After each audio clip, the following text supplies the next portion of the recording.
Voilà, on se retrouve dans cette deuxième vidéo sur les entités chimiques stables. Avec cette fois-ci, on va voir le cas plus particulièrement des molécules. Alors, qu'est-ce que c'est qu'une molécule? C'est simplement un groupe d'atomes qui sont liés. Donc, par exemple, ici, un atome de carbone en noir, deux atomes d'oxygène, tout ça, c'est plusieurs atomes qui sont regroupés et qui forment donc une entité qu'on appelle la molécule. Donc la molécule, c'est toujours plus gros que l'atome. Alors maintenant, on va essayer de voir, on va comprendre comment en fait les atomes peuvent s'accrocher. En fait, on va prendre la molécule la plus simple, la plus petite qui existe, c'est la molécule de dihydrogène. On a un atome d'hydrogène ici, avec le noyau positif ici, et l'électron qui se promène autour. Donc l'électron est dans une zone à peu près sphérique. Un autre atome ici d'hydrogène avec son noyau au milieu et son électron qui se promène autour. Comment. Et quand les atomes vont commencer à se rapprocher, il y a l'électron de droite qui va commencer à être attiré par le noyau de gauche. Et inversement, l'électron de gauche va être attiré un petit peu par le noyau de droite. Il va y avoir donc attraction électrique. Si un électron reste avec son noyau, c'est parce que justement l'électron de moins est attiré par le noyau positif. Mais un électron peut être attiré par un autre noyau.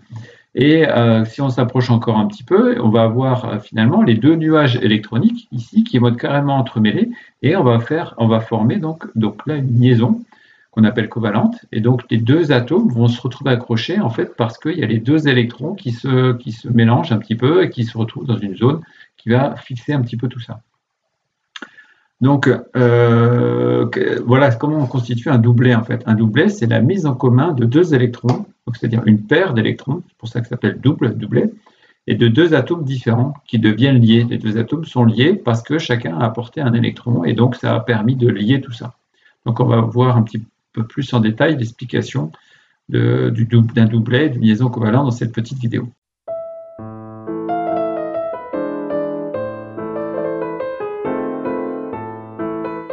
Les liens qui maintiennent les atomes dans les composés sont appelés liaisons chimiques.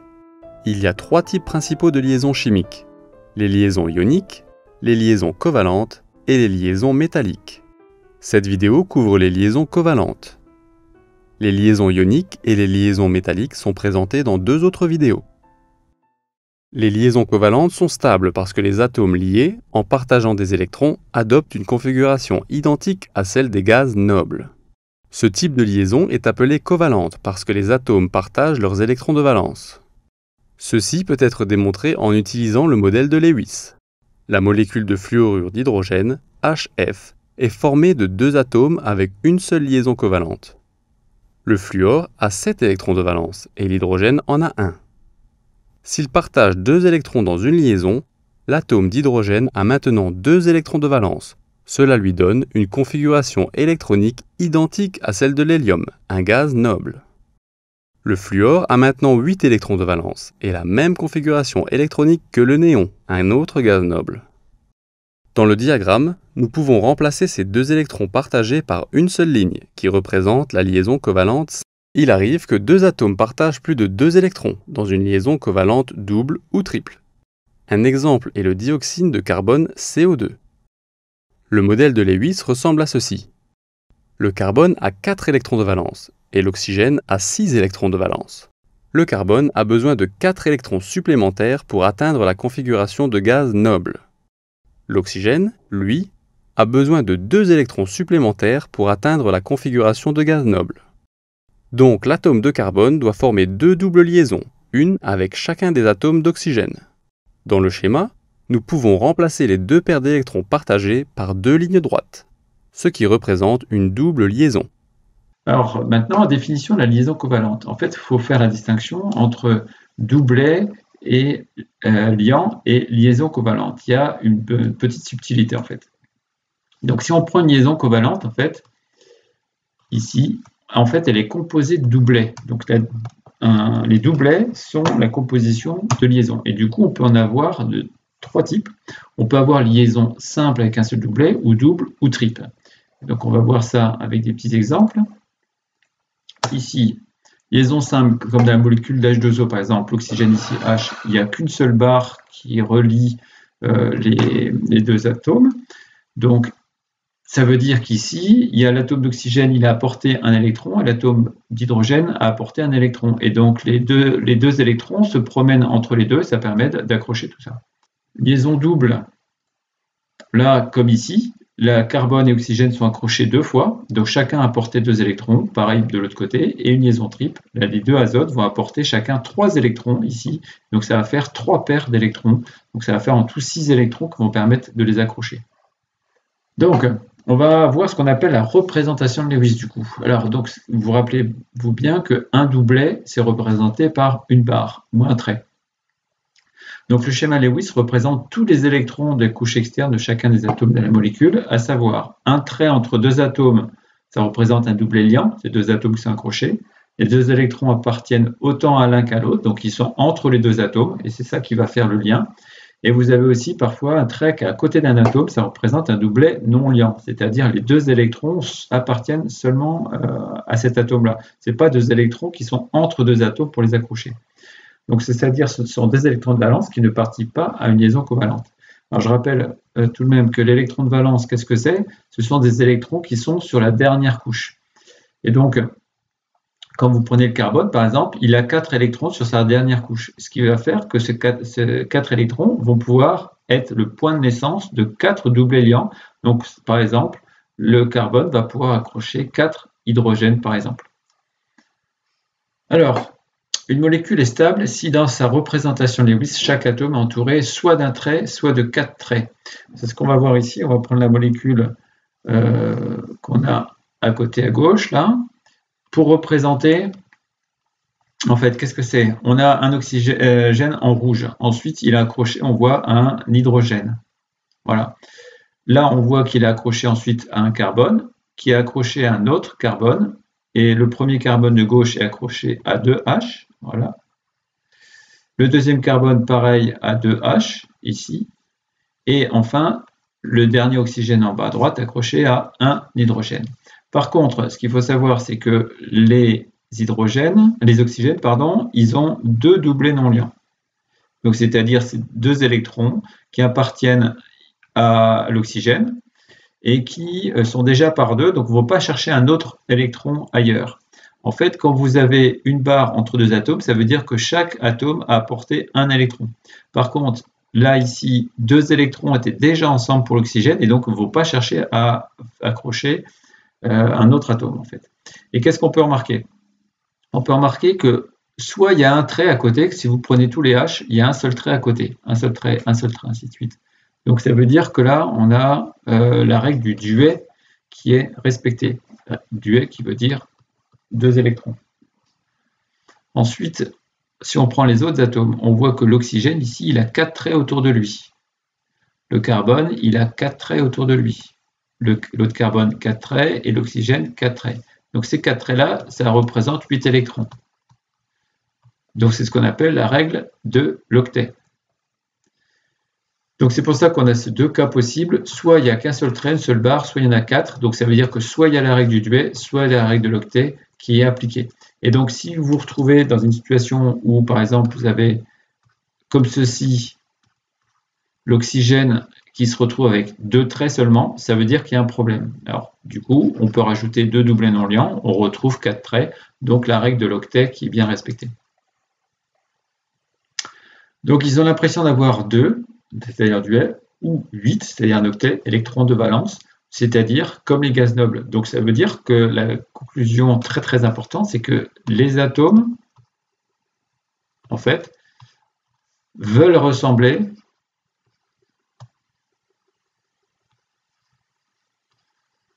aux gaz nobles. Donc dans les molécules. Et c'est d'ailleurs pour ça qu'ils font des molécules, parce que les atomes, ils sont instables, ils ne vont pas rester comme ça. Et du coup, les molécules, avec les atomes qui retrouvent la situation des gaz nobles, ils se retrouvent dans une situation stable. Et c'est ce qui est recherché. Donc, en arrivant ici à la règle de stabilité, c'est-à-dire que les atomes échangent leurs électrons de valence célibataires, sont tout seuls, pour croire qu'ils ont leur couche de valence saturée. Et donc ces atomes respectent ce qu'on appelle la règle du duel d'octet, comme les gaz nobles. Donc les gaz nobles sont vraiment les atomes de référence. Ensuite, les molécules, on va pouvoir les représenter de différentes manières. On peut les représenter avec une formule brute, c'est juste un inventaire, on dit combien il y a d'atomes de chaque sorte. Ici, par exemple, H2O, ça veut dire qu'il y a 2 atomes H, et quand il n'y a pas le nombre, ça veut dire qu'il y a un atome d'oxygène. La molécule comporte 2 atomes d'hydrogène et un atome d'oxygène. Vous avez ensuite la formule développée, c'est-à-dire tous les doublés liants sont affichés. Donc, c'est-à-dire on va étaler la molécule, on va bien marquer à chaque fois que c'est accroché, on va mettre un petit trait. Et vous avez la formule semi-développée, on ne va pas tout indiquer, on va rassembler les atomes d'hydrogène qui appartiennent au même atome. Par exemple, là, le carbone A, il était accroché à 3 atomes H, donc on va les rassembler, les 3 atomes H, on va les noter CH3. Et ensuite, les 2 carbones, ils sont accrochés entre eux, et ce carbone de droite, autour de lui, il a 3 H, donc pareil, on les rassemble. Donc pour ça, on va s'entraîner un petit peu à trouver les formules brutes qui sont en rouge, formules semi-développées en bleu, et les formules développées qui sont en vert. Donc je vous mettez sur pause pour réfléchir un petit peu. Et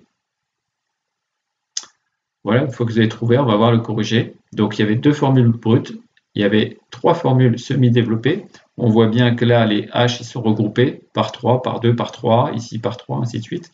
Et on a les formules développées, où là, tout est étalé. On a bien toutes les liaisons. À part peut-être celle-là, il manquerait une liaison ici. On devrait mettre une barre entre le O et le H. Donc ça, c'est une formule développée. Voilà, par exemple, ici, on veut écrire la formule semi-développée des molécules courantes représentées ci-dessous. Alors, donc déjà, il faut savoir qu'en noir, c'est le carbone, ici. Et ensuite, vous avez le Cl qui est en vert. Par contre, on regroupe que les H. Donc là, comme il n'y a pas de H, je n'ai pas regroupé. Ensuite, ici, on a 2 carbones, ici, et on a 2 H sur chaque carbone. Donc ça fait H2, H2. Sauf que là, si je fais ça, ce carbone-là, il a 2 liaisons, plus une, ça fait 3. Donc il en manque une. En fait, le plus simple, c'est de remettre une double liaison ici. Comme ça, les carbones, ils ont 2 liaisons, celle-là plus les 2 H, et ce carbone, il a celle-là en commun, plus les 2 H, donc ils ont bien 4 barres autour d'eux. Ensuite, le N ici, il est relié à 3 H, donc ça fait NH3 ici, puisqu'on regroupe les H, donc qui sont attachés au même atome, c'est-à-dire ici à l'atome d'azote. Maintenant, on va prendre 3 molécules ici, l'éthane, propane 1-ol et butane 2-on, et on va déterminer donc aussi donc leur nom, la formule brute, formule développée, formule semi-développée. Alors, pour le nom, du coup, ils sont indiqués ici, vous pouvez faire l'association. On voit qu'ici, c'est 2 H6 que 2 carbones, c'est celui-là qui a que 2 carbones, donc c'est lui qui est l'éthane. Pour sa formule développée, je vois que je mets 2 carbones qui sont accrochés une fois, et après j'ai 3 H qui sont autour, qui sont accrochés sur chaque carbone. Donc ça nous fait ça. Formule semi-développée, tout simplement, on voit que ce carbone-là, il a 3 H autour de lui, et ce carbone-là, il a 3 H autour de lui. C'est pour ça que ça nous fait 2 fois CH3. Le propane 1-ol qui est ici, si on compte pour la formule brute, on voit qu'il a 3 carbones, donc ça va faire C3. Il a 3, 5, 6, 7, 8, 9 hydrogènes et 1 oxygène, donc ce qui va nous donner ceci. Je vais compter un peu vite, 3, 4, 5, 6, 7, 8. Ouais, 8 hydrogènes. Alors, il faut se rappeler aussi qu'au niveau de l'ordre, c'est le principe du chon, c'est-à-dire on met dans l'ordre le C, ensuite le H, ensuite le N, s'il y en a. Donc, dans cet ordre-là. Donc, c'est ce qu'il y a ici, CHO, donc on a CHO. Ensuite, concernant la formule semi-développée, en fait, à chaque bille noire, vous mettez un C, à chaque bille blanche, vous mettez un H, à chaque bille rouge, vous mettez un oxygène. Donc, ce qui nous donne ceci. Pour la formule semi-développée, on va regrouper 3 H sur ce carbone, 2 H sur ce carbone, 2 H sur ce carbone et un H sur cet oxygène. Et ça va nous donner ceci. Pour le dernier, donc, il restait le butanone. Ensuite, formule, on a 4 carbones, C4, 3, 4, 5, 6, 7, 8 hydrogènes et un seul oxygène. Donc, ça fait C4H8O. Et pareil, les billes noires, vous mettez un C, billes blanches, un H. Et n'oubliez pas la double liaison qui est ici. Voilà, double liaison, elle se retrouve ici. Et maintenant, pour la formule semi-développée, ce carbone-là a 3 H, celui-là en a 2, celui-là, il en a 3. Donc c'est pour ça qu'il y a CH3 ici, CH2 et CH3. L'oxygène, on ne le regroupe pas, c'est que les H qu'on va regrouper. Alors, la créatine, alors je vous laisse, vous pouvez mettre en pause pour lire cet article, dire à quoi sert la créatine. Voilà sa formule ici. On a la formule donc ici qui est éclatée, on appelle. Là, c'est une formule modèle compact avec une toute petite différence parce qu'on peut avoir deux formes. On a ici par exemple cet hydrogène qui n'est plus ici. Par contre, on voit que ce N ici, il n'a qu'un seul hydrogène ici, mais en fait, il en a un deuxième ici. En fait, c'est simplement l'hydrogène qui s'est déplacé. Voilà, il a bougé, il est passé ici. Bon, c'est une autre forme de la molécule de créatine. On veut, en s'appuyant sur le modèle moléculaire ici, donner la formule brute, développée et semi-développée. Alors, formule brute, il suffit de compter carbone, il y en a 4, ils sont en noir ici, noir-gris. Des N, il y en a 3 ici. Des oxygènes, il y en a 2. Et donc, des H, où il n'y a plus qu'à compter, en fait, il y en a 9. Donc, c'est la formule brute, c'est juste l'inventaire. Au niveau de la formule développée, on ne va pas s'embêter. À chaque fois qu'on a une bille bleue, on met un N. Une bille noire, on met une bille noire ou grise, on met un carbone. Ici, on continue. Bleu, c'est N. Carbone, carbone, oxygène, oxygène. En haut, carbone. En bas, azote. Et ensuite, j'ai plus qu'à noter. Alors déjà, les doubles liaisons, quand il y en a une.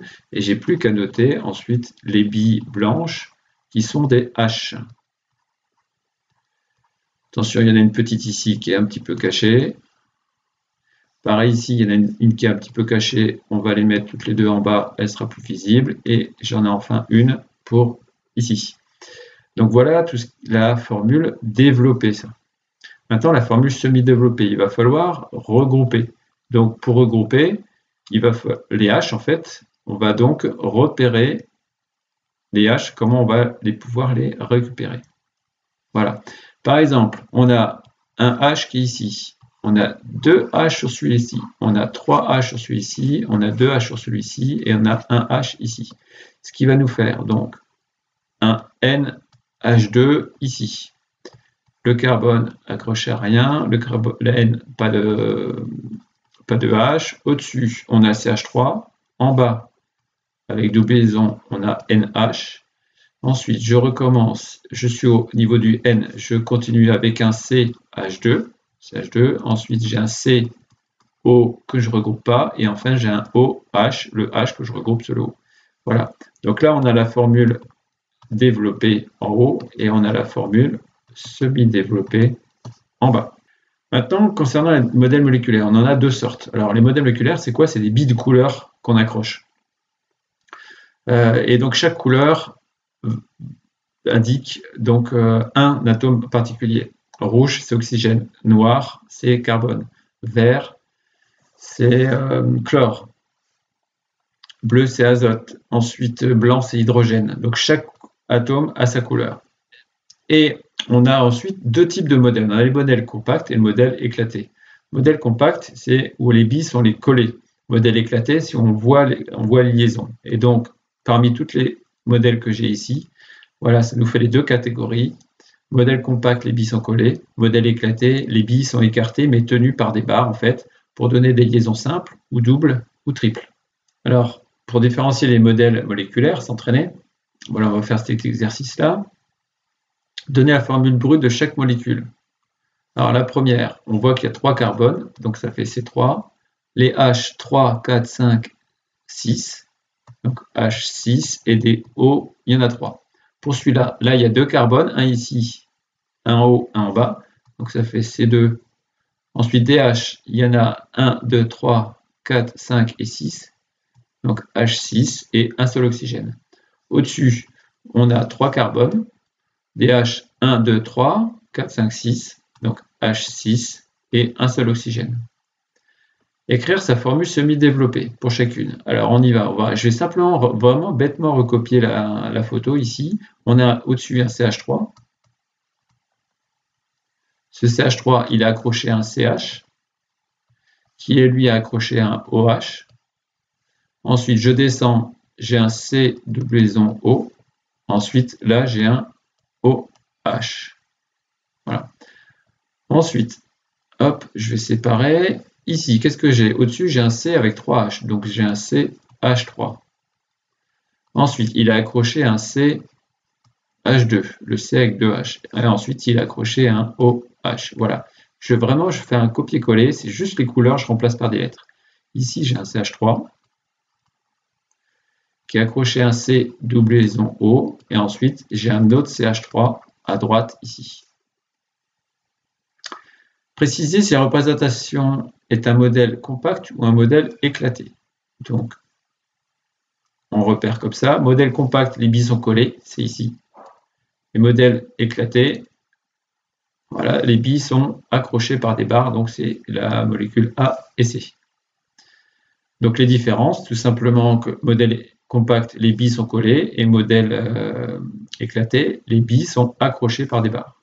Voilà, maintenant juste une petite notion supplémentaire qui est l'énergie de liaison. En fait, pour casser un doublet, il faut apporter de l'énergie sous forme de chaleur. Donc souvent, pour ça que quand il y a des réactions chimiques, on apporte une flamme. Et donc, ça permet d'agiter un petit peu les atomes et puis de pouvoir casser les liaisons qu'il y a entre les atomes. Donc, ça veut dire qu'il y a de l'énergie qui est stockée dans les liaisons chimiques. Donc, c'est la colle, en fait, cette énergie stockée, c'est ça qui sert de colle entre les atomes. Et ça demande de l'énergie pour les casser. On va faire un petit QCM ici pour s'entraîner avec le corrigé tout de suite après. Alors, par exemple, ici, écrivez là où la bonne réponse sur votre feuille.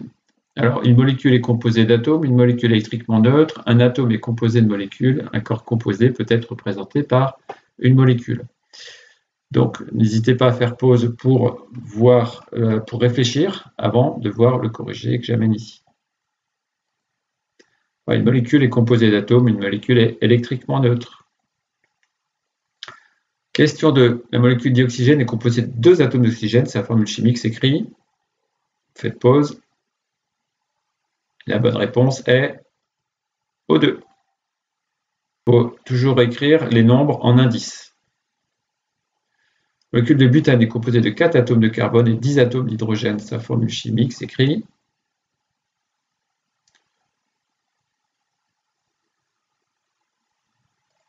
C4H10, les numéros toujours en indices.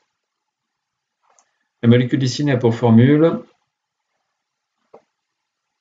Alors déjà, il faut essayer de voir de quoi elle est composée. En gris, c'est 2 carbones et ensuite, il y a 6 hydrogènes. Donc la bonne formule, c'est celle-ci, toujours les numéros en indice. La molécule d'ici a pour formule. Faites pause pour avoir le temps de réfléchir. La bonne réponse, c'est ceci. Alors, il faut compléter le tableau. Alors, donner la formule chimique, ici du méthane, notamment la formule brute, et là, de quoi elle est constituée. Là, on a un carbone 4H, un oxygène 2H, voilà, ça donne ça. Alors, effectivement, on retrouve l'ordre CHON, et puis là, il n'y a pas de C, donc devant, il n'y a rien, il n'y a pas de N, derrière, il n'y a rien non plus. Donc vous avez ces livres-là à faire dans le livre scolaire de seconde pour vous entraîner concernant les molécules.